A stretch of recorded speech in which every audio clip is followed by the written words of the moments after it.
Hoje, como prometido, a gente vai falar de PyTorch.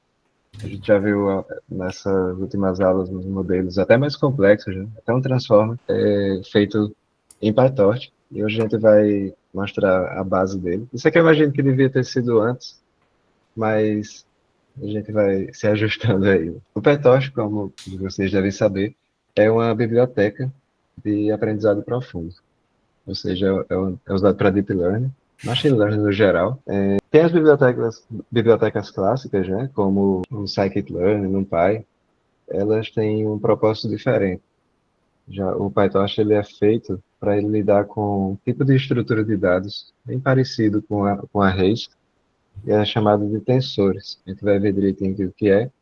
E ele foi lançado em 2016 pelo pessoal da Meta, do Facebook. É open source e ele é baseado em outra biblioteca chamada Torch, que foi feito para Lua. Então foi feita essa versão para o Python e ficou bem famoso, né? PyTorch é muito famoso, principalmente no meio acadêmico, porque ele dá muita flexibilidade para implementar modelo complexo. Modelos assim de várias camadas, que não necessariamente sigam um fluxo linear de informação. Então isso aí fica muito fácil de abstrair. E tem alguns, não diria concorrentes, né, mas outras bibliotecas com o mesmo propósito. Não no Py aqui, coloquei, mas o TensorFlow, uma das mais conhecidas também, o TensorFlow do Google. E um debate aí que tem bem intenso na comunidade é o de PyTorch versus TensorFlow. Finalmente o PyTorch vem ganhando, não é puxando sardinha, mas ele tem uma vantagem. Um termo que é muito comum eu ouvir nessas discussões é que o PyTorch é mais pythônico. Significa que ele é mais. É você realmente está escrevendo o código Python. Enquanto o TensorFlow e Keras, eles são mais. É algo mais específico, algo mais peculiar, digamos assim. Mas são boas bibliotecas. Isso aqui vai tanto de características do projeto, né, de time, comunidade, até mesmo um gosto mais pessoal. Mas aqui a gente vai seguir com PyTorch. E, como eu falei, já iniciando aqui, eles lidam com tensores. Um tensor, eu até coloquei aqui, são estruturas de dados, elas são fundamentais no PyTorch. Tudo é sobre tensores. E são similares aos arrays, principalmente do NumPy, mas essa diferença é que eles são otimizados para GPU. Então, as operações com eles são mais facilmente, eles são feitos para ser paralelizáveis, ser executado em vários núcleos. E isso facilita muito na questão do Deep Learning, modelos mais complexos, uma grande quantidade de dados, muitos modelos com muitos parâmetros, por aí vai. Então, fazendo analogia, não, a gente pode tratar de fato um tensor como um array, né? Então, o tensor ele pode ser de n dimensões. Se for de zero dimensões, pode ser tratado como um escalar.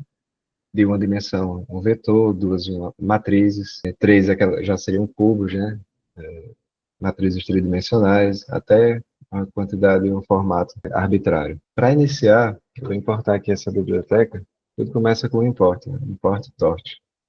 Não é PyTorch aqui, é torch mesmo. E eu vou começar aqui falando um pouco de como é que a gente cria esses tensores, depois como a gente indexa, manipula, como usa eles para fazer. Também tem questões de redução, broadcast, tudo isso vai ficar mais claro. E como a gente usa ele para criar modelos. E como é que esses modelos são treinados. Como é que a gente pode pegar uma coisa muito complexa e fazer o backpropagation para poder realizar o treinamento. Só dando um overview mesmo. Mas para iniciar, de cara, para criar um tensor no PyTorch é bem Ô, parecido. Silvano, eu não estou enxergando o código aqui, não. Melhorou? Vocês estão enxergando, pessoal? Sim, sim, está aparecendo, professor. Então deve ser alguma coisa. Minha? Você apertar aqui. Está aparecendo. Talvez você fixou a tela e pode ser que Fixei a tenha tela? saído. Não, Como é que a gente faz aqui? Aparece. Quer que eu pare de compartilhar e volte? Deixa eu É tentar isso, aqui. isso. Ah, tá, voltou aqui, acho que voltou aqui. Compartilhar. Voltou? Tá vendo agora? Ah, eu tenho que fixar a tela, que é isso ou não? É o desenho de um pino. Eu tiro o pino, né? Deve estar em. Não tá na tela? Como tá pequeno? Tá pequeno, normal, sumiu aí. Deixa eu tentar parar e voltar aqui. Ah, Gustavo, tira isso aí depois da gravação. Tá voltando aqui. Agora ok. Obrigado. Então, para definir um tensor, é de uma forma semelhante a um array. A gente especifica mesmo o array aqui dentro. E a gente usa esse método torte tensor. É aquela estrutura tradicional, né? Aqui a gente tem um módulo, aí usa essa notação do ponto e o método dele. Esse método tensor, ele inicializa um tensor. Então, mas para carregar ele, dar o include dele, qual a extensão dele?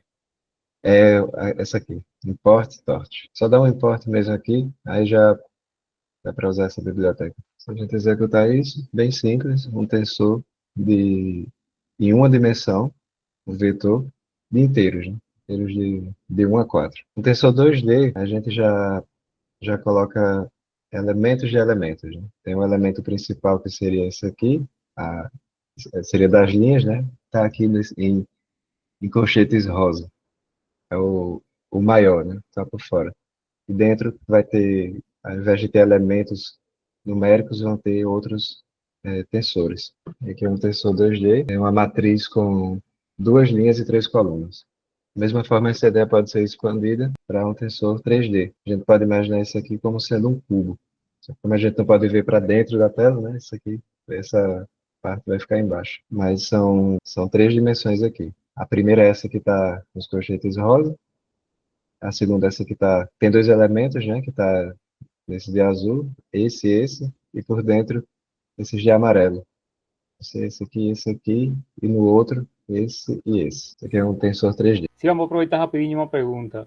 Se eu tiro algum desses elementos, por exemplo, 1,2, eu tiro, ele é autocompleto ou ele dá erro? Ele dá erro. Ele dá erro porque ele espera que tudo esteja do mesmo tamanho. É justamente, assim, em outros cantos não precisaria desse erro, né? Mas como um dos focos do PyTorch é a computação paralela, é importante que as dimensões combinem. Os elementos combinem nas dimensões. Então, se eu tenho elementos aqui de tamanho 2, todos vão ter que ter tamanho 2. Aqui até agora eu mostrei só manipulação com inteiros, né? Mas tem vários tipos também. E às vezes é bom deixar explícito isso na inicialização do tensor com esse argumento de type. É o tipo dos dados.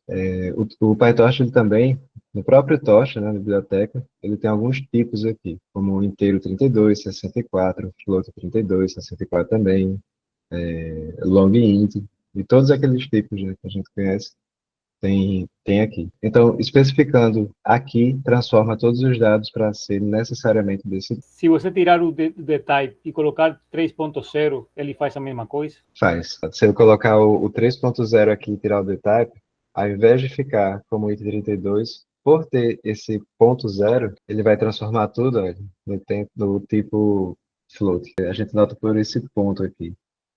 E também se fizer tensor int, aí ele vai mostrar o tipo de dados que foi. Se eu tirar esse ponto, já é uma coisa que ele faz automática. Né? Se tiver todos os números forem inteiros, ou seja, não nenhum decimal aqui, 100 pontos, ele vai considerar que seja um tensor de inteiros. Se não, ele vai dar prioridade para isso aqui, claro, mas se tiver algum ponto aqui, que significa que é um decimal, aí ele vai transformar tudo em decimal, que seria o float. Mas a gente especifica tudo isso aqui, poderia colocar também do tipo booleano. Se você pode parar de novo, começar de novo, que tem uma travada aqui no meu. Tem que deixar fixo, você anda não anda no meu. Tem um desenho de um pino. Eu apertei aqui, liberei, aí você some. Aperto aqui, apenas. Quando aperta, some? Sumiu a tela aqui. Vai de novo, tá indo agora de novo. Beleza. Voltou agora? Tá só a sua imagem aqui, não tá? Movimenta a tela tua, Silvan, a ver se aparece para ele. Movimento o cursor. Tem que deixar fixado. Deixei o pino fixado aqui, parado, né? Ok, vai lá agora, tenta colocar aqui. Tenta apertar nesse pin do... O pino tá marcado, acho. Deixa eu ver se eu apertando aqui. E se sair e entrar, professor Afonso, será que não volta? Eu, né? Isso, se você sair e entra pelo default. Vou sair aqui. Vai parar a gravação. Se ele sair?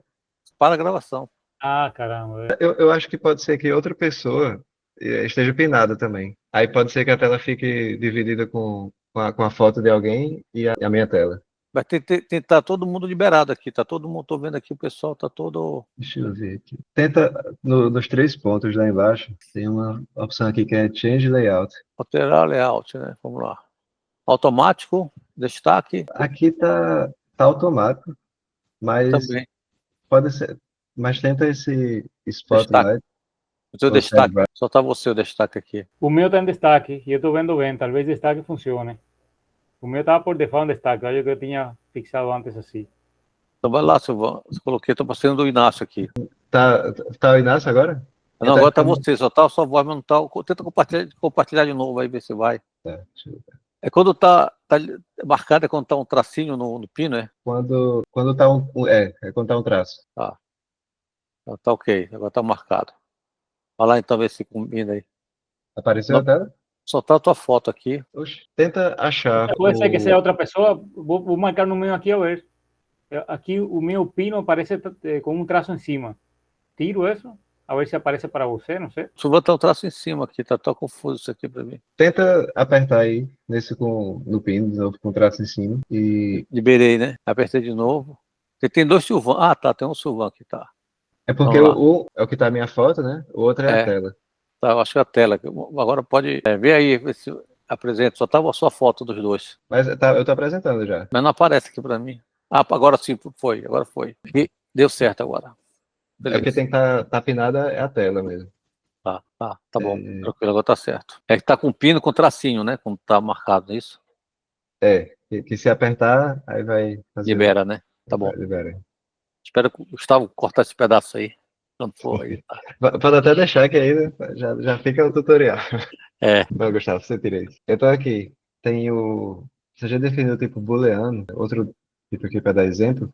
O que for 0 vai ficar falso e o que for diferente de 0 vai ficar 1. Então, mesmo eu tendo especificado os dados todos assim, o tipo vai ser a prioridade. Então, se a gente pode voltar aqui para... Se a gente botar float 32, vai ficar tudo em decimal. Se está int 28, aí ele vai ficar como inteiro. Esse tipo de dado aqui, ele é importante em questões de memória. Alguns modelos hoje, eles são muito grandes, e uma forma de melhorar a eficiência do treinamento é reduzir essa quantidade de bits, de bytes para armazenar os dados, que é a quantização. Então, ao invés de ter um modelo float 32, eu posso dar um jeito de representar isso com menos memória e deixar o treinamento mais eficiente. Então, aqui é o outro exemplo que eu já dei, né, de 32, outro tipo de dado, tá aqui ok. Então, agora a gente pode entrar na parte de criação de tensores, que não seja necessariamente assim, explícita. Mas o PyTorch ele tem várias funções que ajudam nessa criação, né, de uma forma mais rápida. Eu vou indo um por um aqui. A primeira, muito usada, é a Torch Zeros. Como já diz. Desculpe, mas de novo, a minha tela fica presa aí, não anda, cara, não sei porquê. Trava tá ainda naquela parte, tá escrito criação de um tensor, o float 32, tá parado ali. Você girou, né? Não tá girando aí? Não. Deixa eu parar e voltar. Tá vendo? Aqui tá no mudo. Alô? Será que ele pega? Eu acho que o professor Afonso está com algum problema na internet, talvez, viu? Eu acho que ele está com algum problema de conexão. Eu acho que pode ser isso. Deve ser. E aí ele não está conseguindo, o sistema não está conseguindo atualizar o vídeo para ele. Né? Eu acho que pode ter travado também o vídeo mesmo, né? Porque ele tá mudo, então pode ser que ele não tenha conseguido nem clicar no. Vou deixar para ele no WhatsApp. Eu tô ouvindo aqui, mas eu não consigo ver, só tá a tua imagem aqui. Será que não é uma boa só entrar e sair, professor? Vou fazer isso aí. A gente começa uma gravação. Aí o tal depois combina os dois vídeos, talvez seja mais fácil, né? Isso. Faço isso, saindo. Acho que não para não a gravação. Tomara que não volte no estado anterior. Né? Tá no mudo, Afonso. Aparentemente a gravação continuou aqui. Né? Foi, continuou. Então, beleza, continua aí. A tela deu certo agora? Tá vendo mexer aí? Tá girando aí, tá girando agora direitinho. Tá, beleza. O Torch Zeros, ele cria um tensor de zeros com o shape especificado aqui. Então, esse 3 aqui significa que vai ser uma matriz de 3 linhas e 3 colunas feita com zeros, dessa forma. Sem muito segredo, né? A gente poderia criar até com outras dimensões, mas a ideia é essa. Em algumas funções do PyTorch, se tiver esse like na função, significa que eu vou pegar um tensor, o shape do tensor daqui, da entrada, e replicar esse mesmo shape com esse método que eu quero. Por exemplo, anteriormente eu defini esse tensor 2D, em algum canto aqui, né? Esse tensor 2D, que foi 2 linhas e 3 colunas. Se eu quiser criar um tensor de zeros dessa mesma forma, eu vou usar o ZerosLike e tensor 2D. Então, eu executo 2 linhas, 3 colunas. Isso aqui é um tipo de coisa que vai pegando com o tempo, com prática, mas eu vou deixar aqui mais por referência. E também para saber o que é que tem ideia do que pode fazer, né? Mesma coisa com anos, que é com tem isso para zeros e para uns, né? A mesma ideia. Eu tensor com shape 2 por 2 só de uns. Se eu fizer o ones like, ele vai pegar esse tensor e criar outro aqui, replicar o shape. Exatamente, é igual no NumPy. É baseado no NumPy, né? Na verdade. Então, muita coisa de lá dá para usar. Também tem os espaços lineares. Esse aqui também é algo muito parecido no NumPy. E a gente especifica aqui o valor inicial, o valor final e a quantidade de passos de um para o outro. Então, se eu quiser criar um tensor, ele vai de 0 a 10 e tenha 5 elementos aqui, então eu posso usar o linspace. Ele vai pulando igualmente. Outro semelhante é o arrange. É bem parecido, só que uma ideia, aqui ao invés de dizer quantos passos tem, a gente diz o que seria o tamanho de cada passo. Então aqui vai de 0 a 10 com passos de 2. Ele vai pulando de 2 em 2. Ele não conta com o. Então aqui foi um valor de decimais, né? Porque eu tenho uma quantidade aqui de passos arbitrária, pode ser um valor que não seja inteiro. E aqui a gente conseguiu fazer tudo inteiro, né? Porque a gente só especificou um passo, ele vai somando. O 0, depois 0 mais 2, 2 mais 2, 4 mais 2, até chegar no final. Eu também poderia colocar um valor dessa forma. Aí ele automaticamente já converte o tipo para float. Ok, a gente criou alguns tensores aqui, aí como é que a gente indexa eles? Como é que a gente acessa um valor específico? Novamente, mesma forma de NumPy, MATLAB e outras linguagens também. Através de um acesso dessa forma aqui, com colchetes. Aqui eu criei um tensor de exemplo, uma matriz 3 por 3, vai de 1 a 9, e eu posso acessar cada elemento dessa forma aqui. Então, eu vou começando do índice 0, né? E nessa lógica aí de linha, coluna, e na mesma ordem que estão as dimensões aqui. Então aqui eu estaria acessando a segunda, que começa do 0, né? Segunda linha e terceira coluna, que vai ser justamente o 6. Segunda linha, 0, 1, e terceira coluna que vai ser o 0, 1, 2. Então, tem só 6. Nada, é um segredo até aí. Eu também posso indexar outros vetores, subtensores, digamos assim. Se eu colocar dois pontos, ou então não especificar nada aqui, colocar só em uma dimensão, um tensor de múltiplas dimensões, ele vai pegar a coluna, ou a linha ou a coluna toda. Parou aí de novo, Afonso? Saiu Mas aí eu de novo? entrei, saí e deu certo. Ah, sim. Mas tá continuando gravando, tô tranquilo aqui. Então, a primeira linha, eu coloquei um 0 aqui na primeira dimensão. Ele pegou essa primeira aqui. E a segunda coluna, se eu colocar isso aqui como 2 pontos, ele vai pegar todos que tem aqui. Só 2 pontos significa todos. E a segunda coluna. E aí pegou o 2, 5, 8, né? Essa aqui, vertical. Pegou a coluna. Também a gente pode fazer fatiamento, slide, que é quando usa essa anotação dessa forma. Na verdade, esses 2 pontos, ele significa, você pode especificar nele o que vai ser o primeiro elemento e o último. Ele vai pegar o que está no meio. Então, se eu colocar o 1 aqui no início e nada depois, ele vai pegar a partir do segundo até o último. Então, a mesma coisa eu fiz para a coluna aqui também. Então, se eu coloquei o 1 aqui, seria começando 1 em 1, né? Começaria por esse elemento 5, pegaria o que tem depois, tanto na linha quanto na coluna. Aí ficaria esse 5, 6, 8, 9.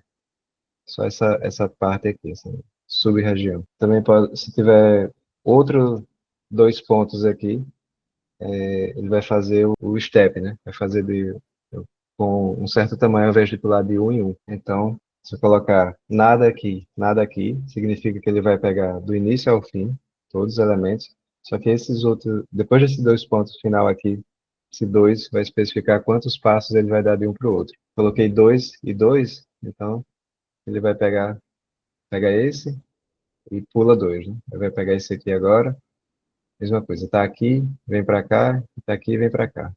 Então no final ficou 1, 3, 7, 9. 1, 3, 7, 9. A gente pode usar valores negativos também.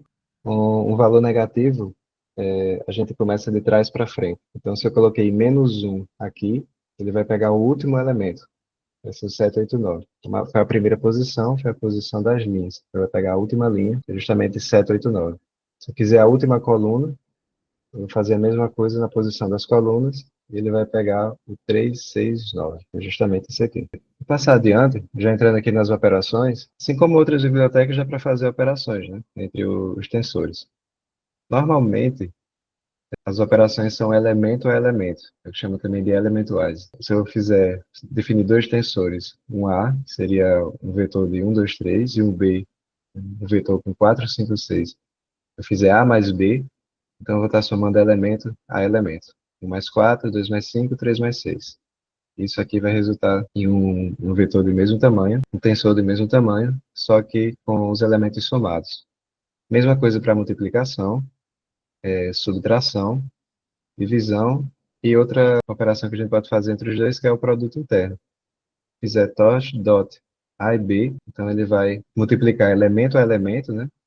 1 vezes 4, mais 2 vezes 5, mais 3 vezes 6. Então, no final vai ser um escalar, seria o 32. Essas operações básicas no PyTorch, a gente pode também... A gente já vê aqui que o shape, né, do tensor é muito importante.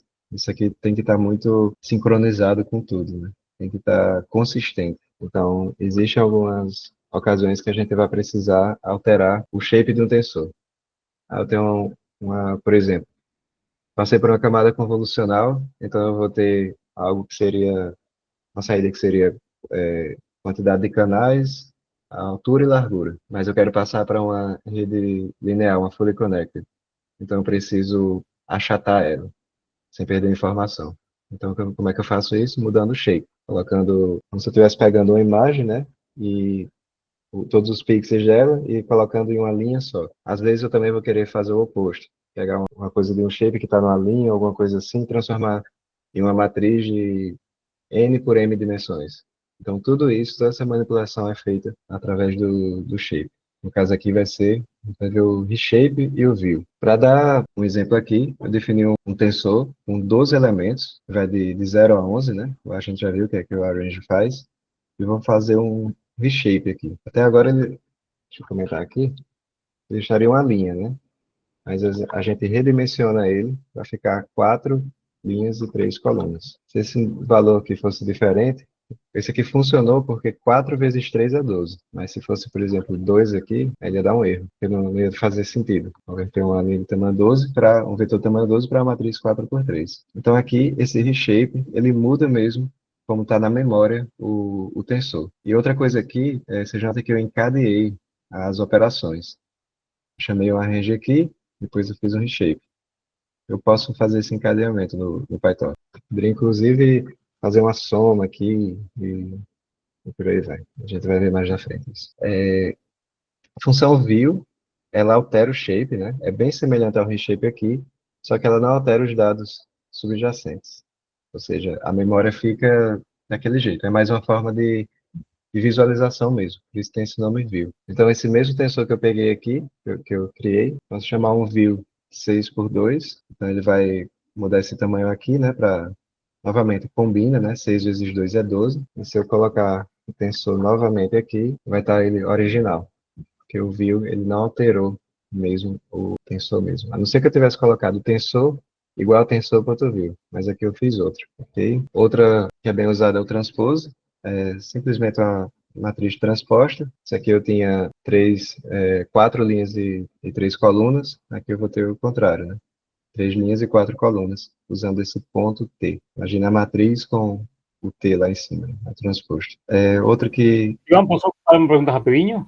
Sim. Então, o transpose, ele permite, incluso além do transpose, mudar dimensões. Eu posso pegar a dimensão 3 e trocar com a 1 diretamente, né? Isso aí seria o permute, que é outra do... Vou dar um exemplo aqui. Se fizer tensor, permute aqui.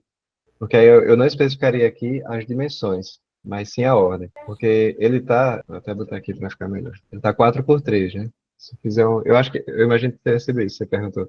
Se fizer 0... Eu li isso em algum lugar ontem, que tinha uma diferença com o transpose aqui no TensorFlow, que ele permitia fazer essa mudança das dimensões também. Mas, sim. Relaxa, pode continuar, relaxa. Mas essa mudança é feita no permute aqui. Só que aqui eu especifiquei, não foi o valor novo, o tamanho novo, né? Seria a ordem das dimensões. Aqui seria, ao invés de ser 4 por 3, aí reindexou, né? Ficou 1 por 0, 3 por 4. Foi a segunda dimensão primeiro Uhum. e a primeira depois. Então, quando são operações assim, a gente usa essa permuta aqui. Não sei se foi isso Dado... que você perguntou, mas... Não, não, era isso, mas é que eu tinha lido, ou talvez me atrapalhei, né? Mas eu tinha, ayer que tinha lido que com o transpose era diferente, ou que talvez tenha outra coisa, mas não era o permute, não. Mas depois eu vejo, tranquilo, relaxa. Ah, beleza. Não é aquele negócio de dizer a ordem, se é a ordem do Fortran ou a ordem direta, que aí ele faz o reshape primeiro por linha, ou por coluna e linha. Não, era exatamente uma função assim, mas eu talvez me atrapalhei, talvez eu vou continuar. Mas, inclusive, eu vou botar um lembrete aqui de falar do permuta. Esqueci. No caso do flatten, simplesmente achatar, né? Significa achatar, isso aqui, achatado. A gente estava no formato 4x3, depois do flatten ficou um valor só. Então, se eu tiver um tensor que tem a dimensão, quer dizer, A por B por C, então, se eu fazer um flatten, vai ficar necessariamente um vetor, que vai ser de dimensão A vezes B vezes C. Isso aqui seria aquele exemplo que eu dei da camada convolucional. Vai achatar tudo para poder passar. Isso aqui é útil para passar para uma camada linear, se você tem outras dimensões. Ok, aqui o reshape, de novo. Dizem que aqui eu posso também adicionar valores 1 arbitrariamente, né? Porque 1 vezes qualquer valor é o próprio valor. Então, eu vou adicionando dimensões aqui, se precisar, né? Isso não é um mistério aqui. Também tem o squeeze e unsqueeze. O squeeze, ele vai remover todas as dimensões de tamanho 1. Então, você vê que esse vetor aqui está bem sujo, né? Ele não está o mais claro possível, seria 2 por 6. Então, se eu colocar um ponto squeeze nele, que foi o que estou fazendo aqui, ele vai eliminar essas dimensões que supostamente são desnecessárias. Desnecessárias nesse caso, né? Mas às vezes é importante ter. O unsqueeze, ele faz o contrário, mas para isso você tem que especificar qual dimensão você quer adicionar o 1. Aqui eu fiquei no final com um tensor 2 por 6. Então, se eu fizer um unsqueeze na dimensão 0, ele vai colocar um 1 aqui e afastar os outros para frente. É o que aconteceu aqui.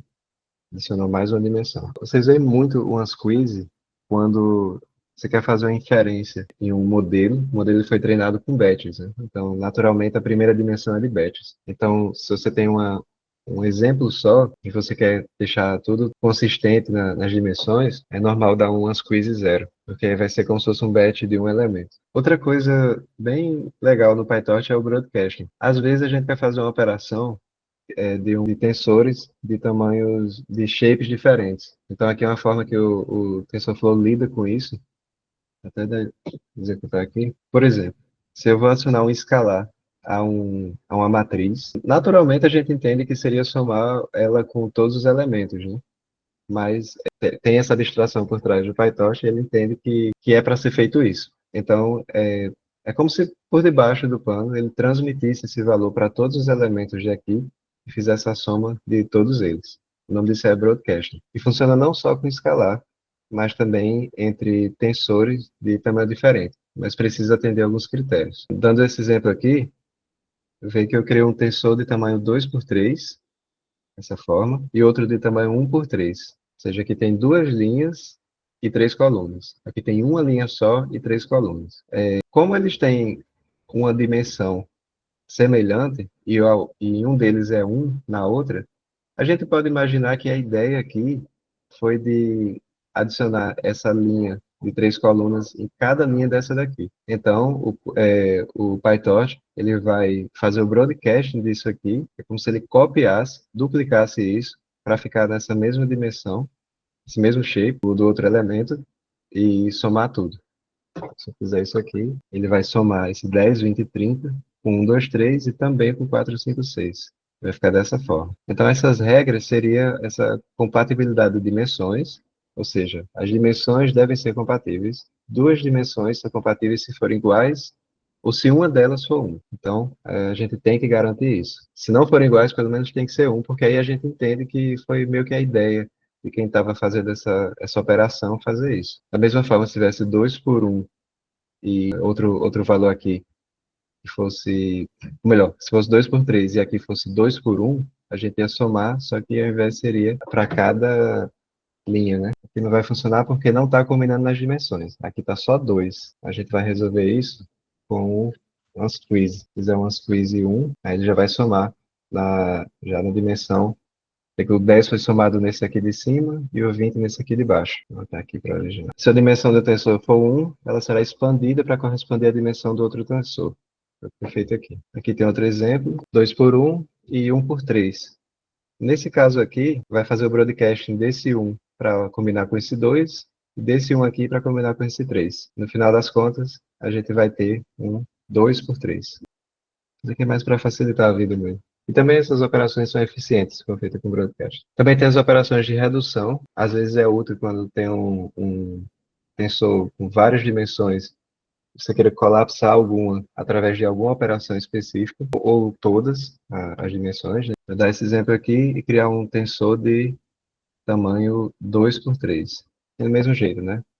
De 1 a 6. Se eu quiser somar todos os elementos, eu posso chamar o torch_sum e incluir o tensor aqui dentro. Então, ele vai somar todos esses elementos. Outra forma de fazer isso era se eu pegasse esse tensor e fizesse só um sum aqui. As duas formas de fazer uma operação, né?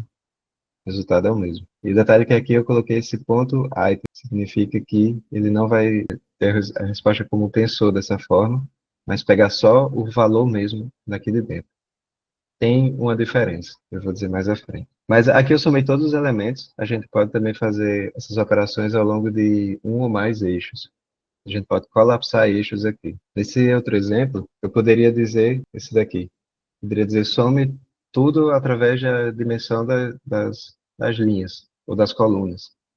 Então isso é especificado por um argumento de dimensão. O axis também funciona. Pode ser dimension ou axis. E aqui vai ser o seguinte, a linha que eu especificar aqui, quer dizer, a dimensão que eu especificar aqui, ela vai ser colapsada. Eu coloquei a 0. A 0, nesse caso, é a das linhas. É a dimensão referente a esses colchetes rosas aqui. Então, nessas linhas, vai ser colapsado, vai ser o que soma. Então, no final, se eu colocar o dimension 0, vai ser 4 mais 1, 5 mais 2, 6 mais 3. Aí vai ficar, no final, um tensor de dimensão 3. É justamente isso aqui. Se eu colocasse o dimension 1, aí ia colapsar a dimensão das colunas. Então ia ser aqui colapsando horizontalmente. Né? Aí vai ficar 1 mais 2 mais 3 e o outro 4 mais 5 mais 6. É bem interessante essa ideia de colapsar, porque é a dimensão que vai de fato sumir dali. Se eu especifiquei o 1, então significa que foi essa dimensão 3 e a saída vai ser um vetor de tamanho 2. Vamos executar aqui o tamanho 2, que foi justamente 1, 2, 3 no primeiro e 4, 5, 6 no segundo. Existem outras formas também de fazer redução, né? Além da soma, tem várias outras. Tem média. Novamente, se eu não especificar a dimensão, vai fazer para todos os elementos, mas se eu especificar, vai fazer só para a dimensão que eu especifiquei. Aqui para a média ao longo do eixo 0 e a média ao longo do eixo 1. Então vai fazer todo aquele dos elementos só daquele, nesse caso aqui só das linhas e aqui só das colunas. Outras formas também seria mínimo e máximo, quer dizer, o torch min do tensor, vai pegar o valor mínimo entre todos, vai ser especificar a dimensão, nesse caso aqui, ele vai pegar só o mínimo de cada dimensão especificada. Por exemplo, aqui o valor mínimo foi a primeira linha, né, que é só 1, 2, 3. Posso fazer com o máximo também. Aqui foi o valor, nesse outro exemplo, foi o valor máximo ao longo do eixo 1. Então ele vai pegar o máximo de cada linha, né, que seria entre as colunas. Aí pegou 3, que foi da primeira linha, o 6, que foi da segunda. E o máximo e o mínimo, eles também retornam os índices. Às vezes é útil eu não saber só o valor, mas também onde ele está. Então, esses índices também são retornados. Nesse caso aqui, o valor 3, 6 vai ser tá aqui. Ele vai retornar uma tupla. Vai ser primeiro o valor e depois o índice. Porque eu vou poder indexar isso depois. Eu posso usar esse índice nesse tensor para ele me dar esses valores aqui que eu quero. Okay? Produto também. Eu não vou entrar muito em detalhes aqui porque é a mesma ideia.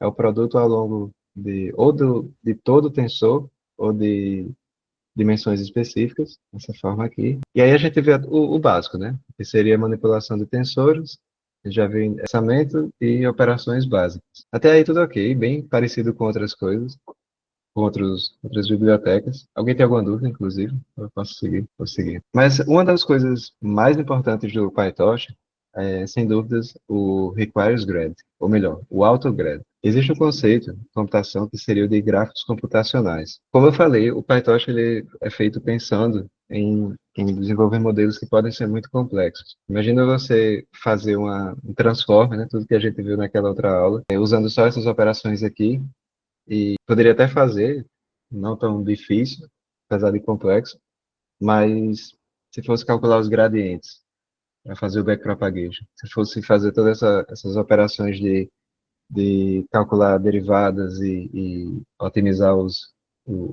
pesos, e como faria isso, né? Seria realmente um trabalho grande. Então, para isso, o PyTorch usa gráficos computacionais. Eu vou mostrar aqui mais ou menos como eles funcionam e o que é que o PyTorch faz em relação a isso. Quando a gente tem uma operação muito complexa, eu até botei aqui um link interessante. Eu vou compartilhar depois no grupo. Quando a gente tem uma operação muito complexa, por exemplo, a rede neural, esse exemplo aqui, já vou começar aqui, e que eu tenha entradas e queira produzir uma saída.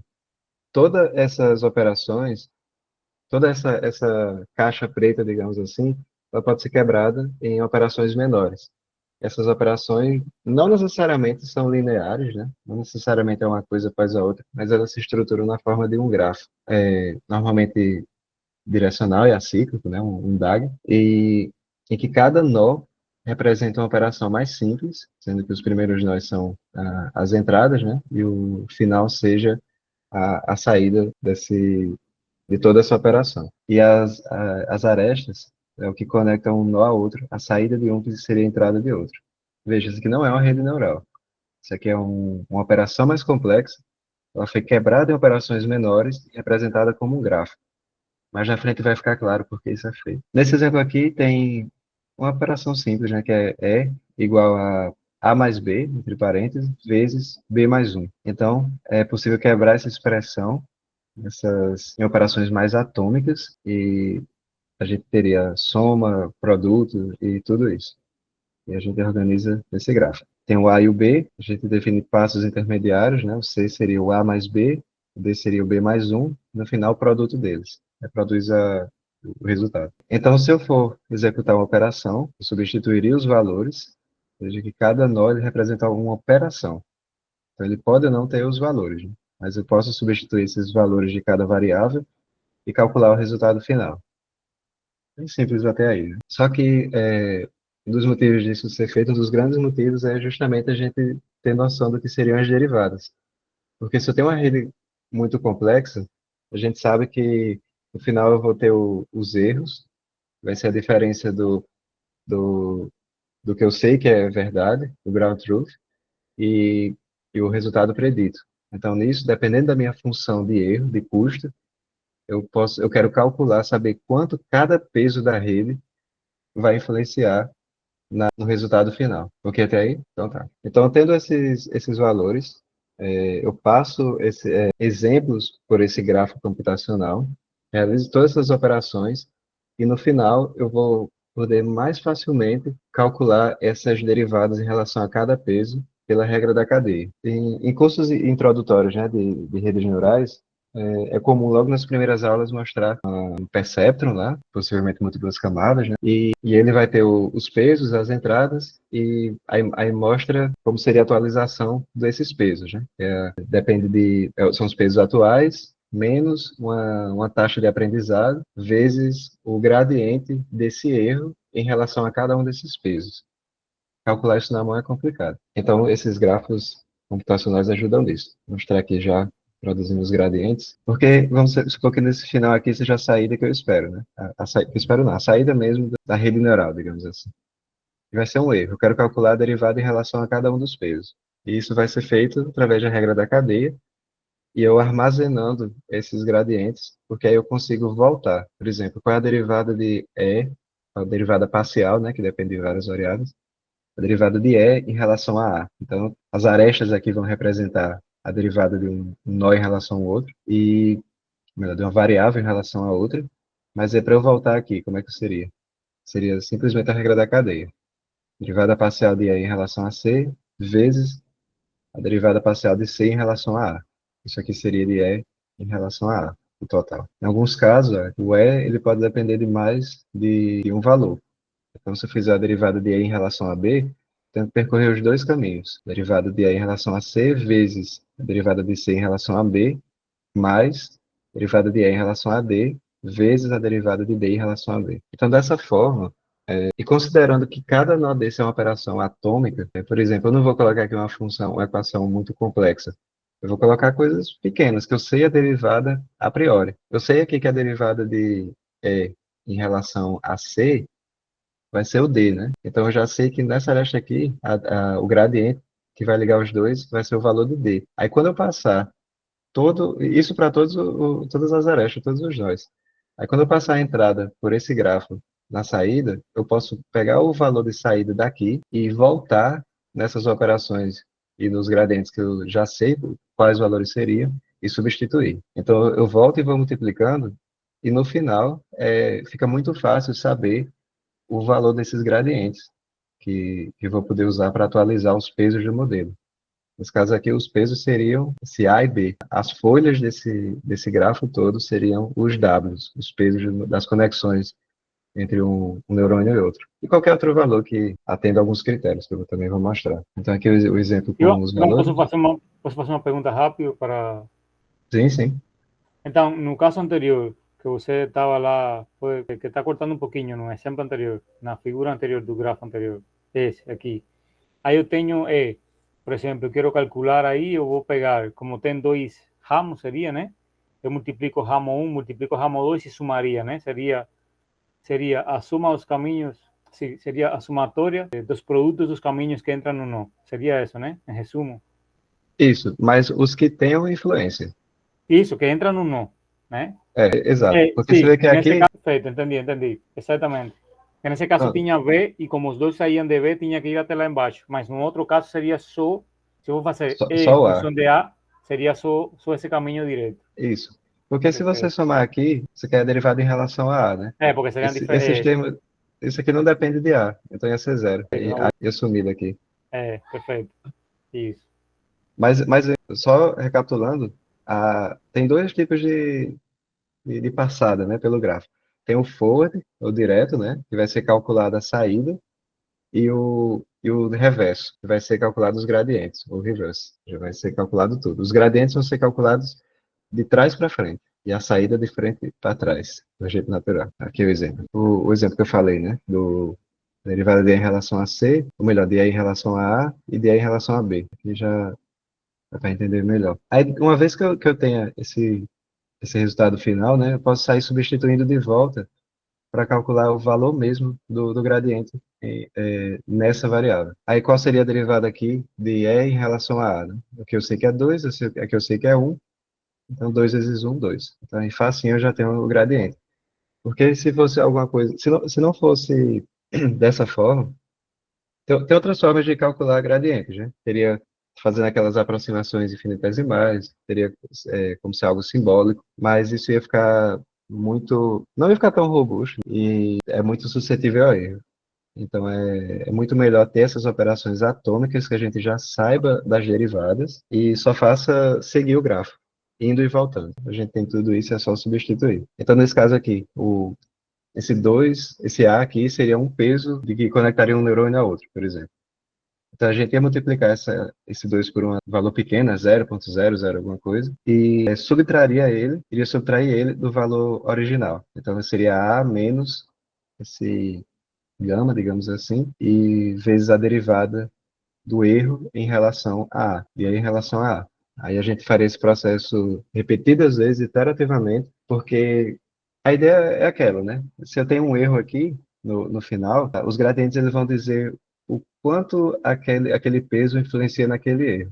Se ele influencia mais, então ele tem que ser mais atualizado. E a magnitude que vai dar é justamente os gradientes, ok? Aqui tem dizendo alguma implementação em PyTorch, mas eu já vou entrar aqui.